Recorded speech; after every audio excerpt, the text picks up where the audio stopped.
What are you doing here? This is a high-end residential area. We live in that luxury apartment building over there. This area isn't for people like you. I couldn't believe I ran into him again, the man who left me for a younger, wealthier woman. And now, here they were, both looking down on me again. You're still as plain and poor as ever, huh? Oh, by the way, I make over $100,000 a year now. Over $100,000? That must be tough. The unexpected comment came from my husband. My name is Emily Johnson. I'm 28 years old and work at a company that deals with ceramics. My love for ceramics began during a family trip in middle school, when we stopped by a pottery market that my mother adored. Now, I'm lucky to have turned that passion into my career. I used to think it was fine to stay single forever, but life has a funny way of surprising you. I got involved in a town revitalization project through a pottery market where I met Tom, who worked at an event planning company. We started dating. Emily works hard and respects my job. I feel like I can build a stable life with her. That's what he used to say, and I also thought we could make it work. Even after getting married, since I had no intention of quitting my job. Tom's job required him to travel a lot for events, and he was often busy on weekends. My job was similar, with the occasional need to work on weekends due to the kiln schedule. It was tough not being able to meet up on our days off. And sometimes plans got cancelled at the last minute, but I thought it was all part of the deal. I was too naive.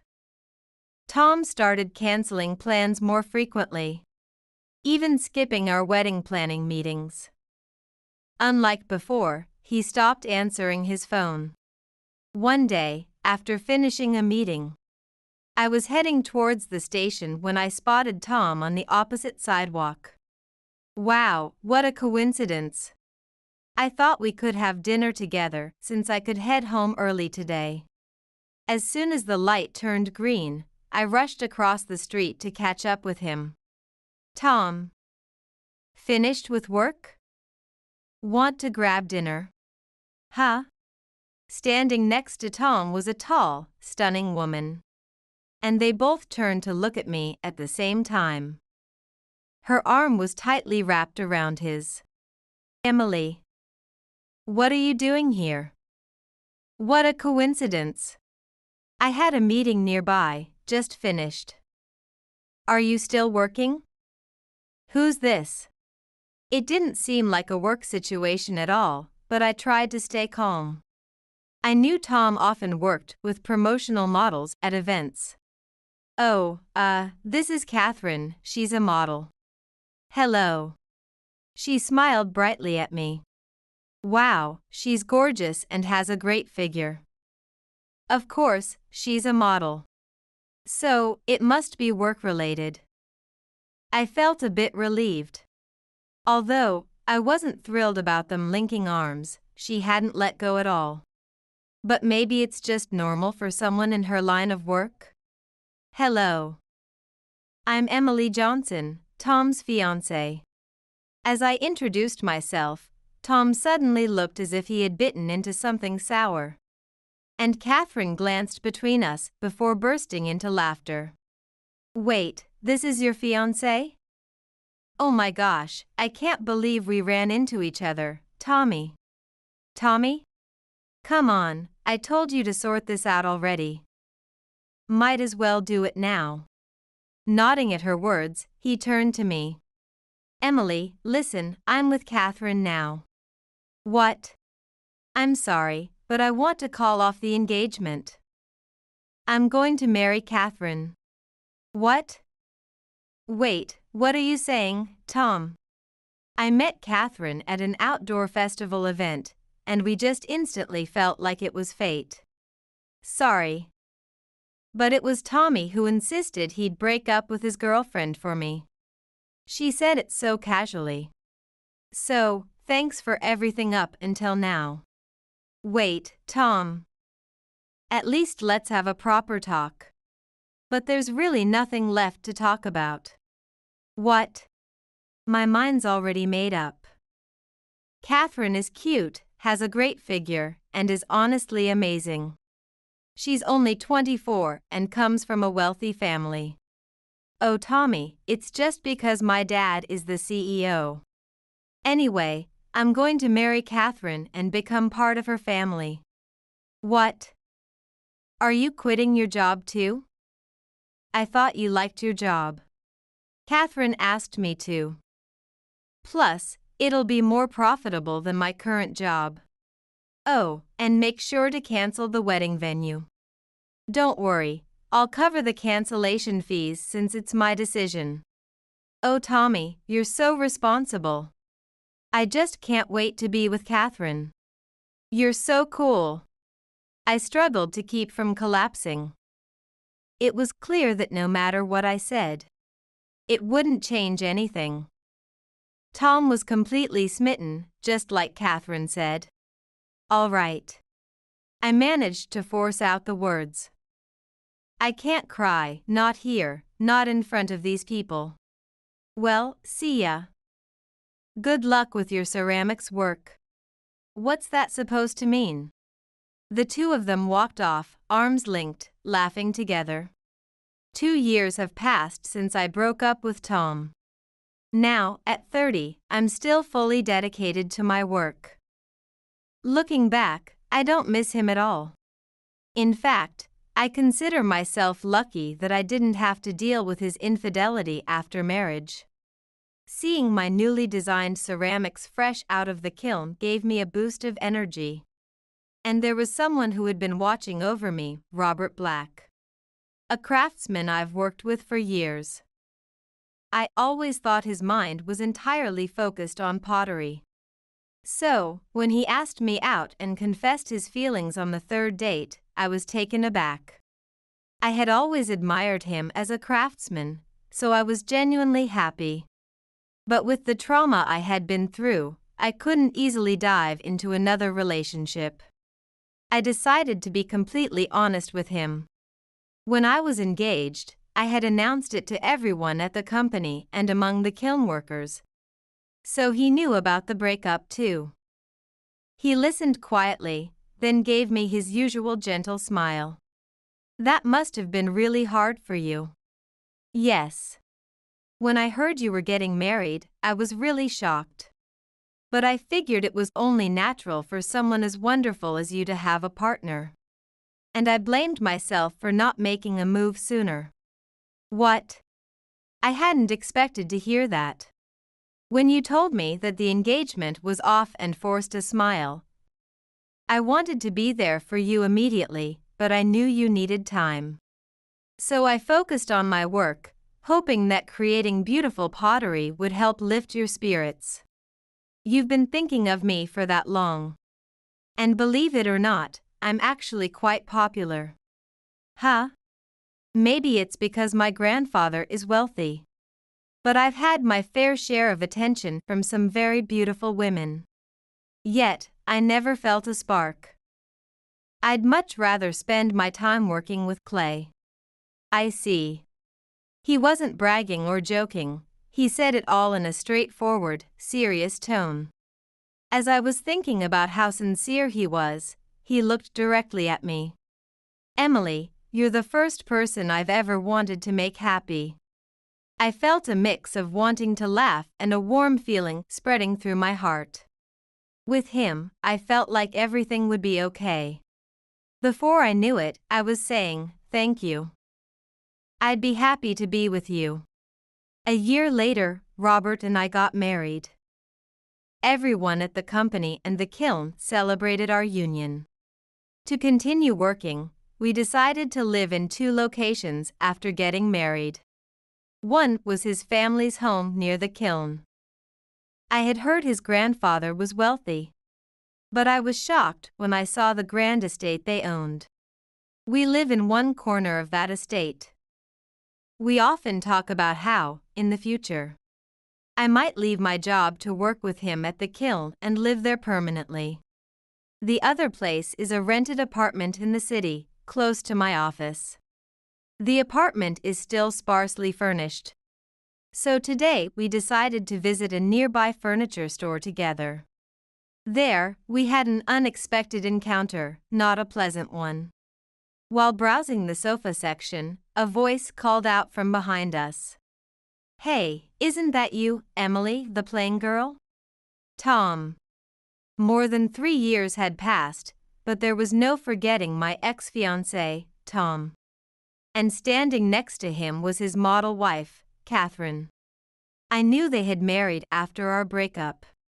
She had been flaunting it on social media and in magazines.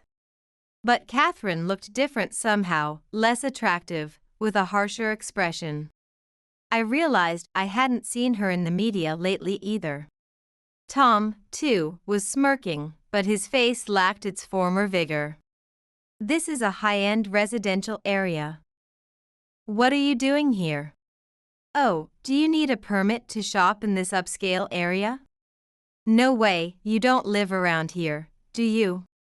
This store is expensive, you know, not a place for someone like you. Yeah, you still look as plain and poor as ever.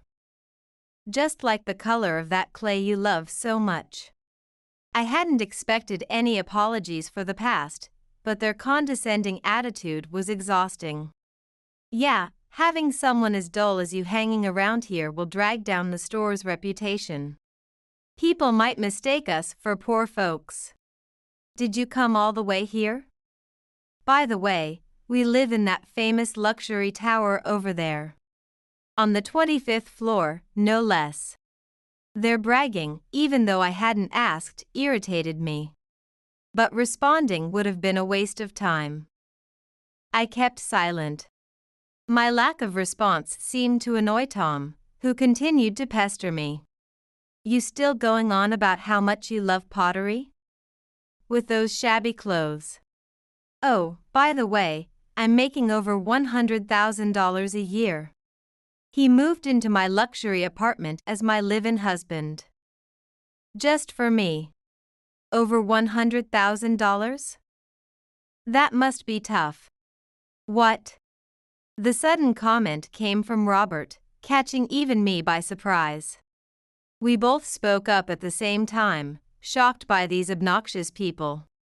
"I can't help but worry about your financial situation, even though it's none of my business." "Who's this guy?" Tom asked, finally noticing my husband. "Nice to meet you, I'm Robert Black. It seems my wife Emily was in your care in the past." For a moment, both Tom and Catherine looked surprised. But then they sneered, looking Robert up and down. "So, you actually got married, huh? Well, you two are perfect for each other, plain and boring." "Yeah, he looks like he's in a daze. I didn't even notice he was here. And what was that about tough, just now?" Tom glared at Robert. "Oh, well, you said you live on the 25th floor of that tower and make over $100,000 a year, right?" "That's right, over $100,000. Tom puffed out his chest. "And with all those brand name items you're wearing. I couldn't help but worry about your financial situation, even though it's none of my business. You're just bitter and talking nonsense because you're poor. Sorry to disappoint you, but we're doing just fine." "Is that so? By the way, is your wife feeling all right?" "She doesn't look well." "What?" "Hey, Catherine, are you okay?" "It's nothing. You probably can't comprehend a figure like over $100,000 a year. What about you? Earning $10 an hour?" "No, it's not hourly. I'm not employed by a company, I stay at home." Are you serious? Anit? I knew it. She probably just married you to become a cash cow. Wait, that's not. Stop mocking my dear Emily. Trying to defend her, huh? Gotta do your part as a freeloading husband, I guess. And he calls his own wife my dear Emily. What a weirdo. The two of them continued to look down on us, completely misunderstanding the situation. Emily, let's go. Dealing with these people who have no future will only cause trouble. Yes, let's leave quickly. Robert took my hand and we walked away. Talk about sour grapes. Don't come back here again. Yeah, stop pretending you belong in this neighborhood. But we do live in the President Tower, you know. When Robert answered, they burst out laughing. Lying to cover up your embarrassment. That's such an obvious lie. Everyone knows that name. It's the most famous and expensive building in the area. There's no way any ET could afford to live there. Ignoring their loud laughter, we walked away. I can't believe we ran into them here. I'm so sorry, Robert. I apologized as we walked. No, I should apologize for being so forward, worrying about their financial situation. I guess this is why people say I'm bad at reading the room. Ha! I nearly burst out laughing at my husband's usual seriousness. That's not the issue, clearly, the rude ones were them. But they do live nearby, huh? I really hope we don't run into them again. Our apartment is also in this neighborhood. Their tower was one of our options. But I'm so glad we didn't choose it. Robert responded. Don't worry, they won't be around for long. Huh? I heard that the woman's family is wealthy. Do you know her last name? Huh? I had no idea what Robert meant, so I just stared at him blankly. A few days later, as Robert and I were leaving the building, we suddenly heard voices. There they are. They really do live here. Tom and Catherine appeared in front of us, and I was taken aback. What are you doing here? Please, help us. What? They're kicking us out of the tower. Oh. And why is that? Rent arrears. You were behind on rent? Well, that's understandable then. This really had nothing to do with us. Wait. They had been giving us more time. But suddenly they said they couldn't wait any longer, and it's all because of your husband. Catherine suddenly shouted. Why would that be my husband's fault? When they mentioned the name Black. Your husband turned out to be the owner of that tower. She looked furious, her face red with anger. It's not me, it's my father. What? It originally belonged to my grandfather, but it's in my father's name now. Either way, it doesn't matter. The management company said that if we don't pay up immediately, they'll start the eviction process. That's only natural. It's not a charity. What? That's why I said it must be tough making over $100,000 a year. What do you mean? Tom shouted. Making over $100,000 for a couple should allow for a comfortable lifestyle. But if you're living on the 25th floor of that tower, with a rent of $5,000 a month, surely you haven't forgotten about taxes, have you? What? And on top of that, you're indulging in luxury brands. It's no wonder you're drowning in debt. What? Catherine, you're the one who insisted on living there. When did the rent fall behind? I had to maintain relationships with people on the upper floors. High-end lunches, spa treatments, expensive bags, and jewelry are necessary to be taken seriously. You don't have to keep up with those people. Huh? Is it really that important to put on a show, even if it means going into debt? Debt. Tom shouted, genuinely shocked. Did he really not know? How could you be behind on rent and also in debt? What were you thinking? I had to be at the top of the social ladder. I can't afford to look shabby, especially as a model. You're hardly getting any modeling work anymore. I thought so. That explains why I haven't seen her around lately. That industry must be tough. New, younger faces keep popping up one after another.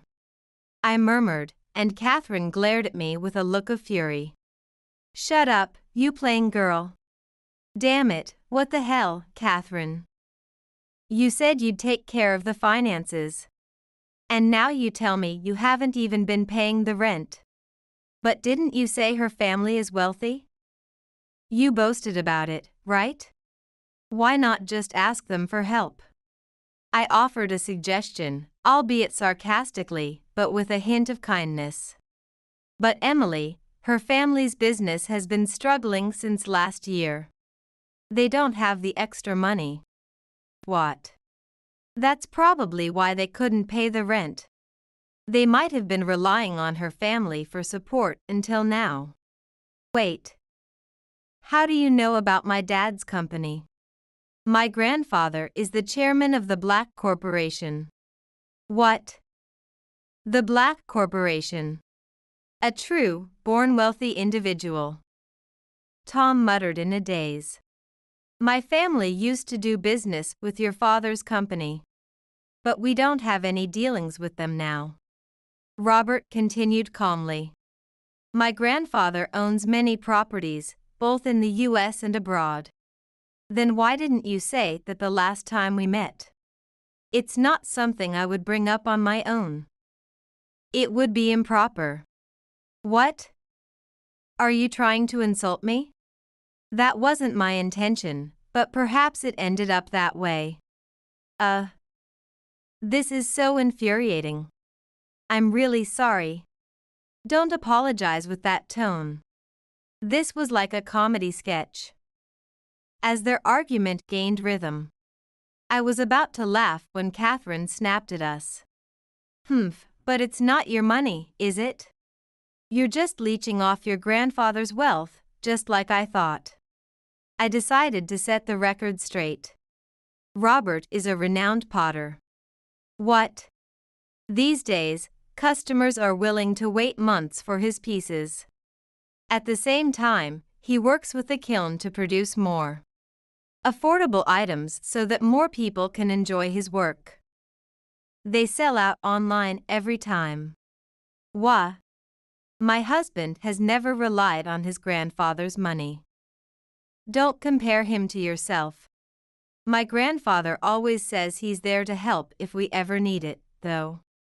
Robert chuckled and then turned serious as he looked at Tom and Catherine. As stated in the contract, if rent is overdue by 3 months, the lease is terminated. And eviction proceedings begin. If there's still no payment, forced eviction occurs within 2 to 3 months. The contract for that tower specifies this clearly. They waited 5 months because they believed your wife's story. What? She claimed that her husband's illness had reduced their income and begged for more time. What the hell, Catherine? What were you doing? But that was a complete lie. You were actually racking up debt while living lavishly. I reported this to my father and grandfather. Why the hell do you know about our debts? Tom was pale, and Catherine was nearly in tears. I investigated. Robert said calmly. I knew about your past from Emily. But we're happy now, so running into you by chance was just that, chance. Then that should be fine. But what did you say to Emily when you met? No apologies, just insults and disdain. That's unforgivable. No way. And I was genuinely concerned. You said you were living in that tower on an income of $100,000 a year. What? At least now you've realized the situation before your debts got any worse. Robert smiled as he spoke, leaving Tom and Catherine speechless, their mouths agape. What the hell is with this innocent rich boy? I was impressed by the apt description. Robert wasn't being sarcastic, he was just stating the facts. Maybe it's because he's born into wealth, or perhaps it's just his personality. I think it's the latter. Hey, Emily, please help us. We're sorry. Yeah, if you ask, he might do something. Wow, talk about a sudden change in attitude. I refuse. I smiled sweetly, imitating Robert's tone. Though my smile was far from innocent, it was quite the opposite. Your debts are none of my concern. Exactly. Emily, let's go. Wait. Don't just smile and cut us off like that. Ignoring their desperate cries, I walked away hand in hand with Robert. After that, Tom and Catherine were, of course, evicted from the tower. Catherine's father paid the overdue rent, but in exchange, he disowned her. With their family business in crisis, Catherine's parents were furious with her for squandering money to keep up appearances. And they made it clear she wasn't welcome until she paid back both the debts and the rent. Tom, fed up with her behavior, is reportedly in the midst of divorce proceedings. But considering he indulged her and left all the financial management to her, I'd say he's at least half to blame. Catherine, on the other hand, had borrowed money from shady sources without her family or Tom knowing. And now she's being chased by debt collectors. As for Robert and me, our new dinnerware line is doing well. And today we're at the kiln discussing our next designs. We want to gradually expand the range to include items for families, couples, and even individuals enjoying some personal relaxation time. Emily, what do you think about the color here? Can you take a look? Sure. And someday, when we have children, I want us all to sit down and eat together with the dishes Robert has crafted. Surrounded by the scent of clay, we continue working in the studio we love.